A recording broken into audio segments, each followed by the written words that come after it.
Hello, happy lunch! Lunch naman tayo ng rice na niluto kong pork liver steak. Baboy, atay ng baboy. At cold water. Tara, let's eat, guys! Nanangalian na ba kayo? Ayan ang masarap na pork liver o atay ng baboy. Niluto ko kanina.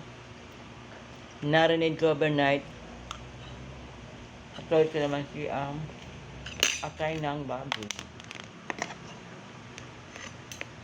At maganda yung wag halong overcook ang atay. Kahit ma-beef siya o baboy, tumipigas kasi. Thanks for watching, Mami Violeta Vlog. Happy tanghalian. Bye!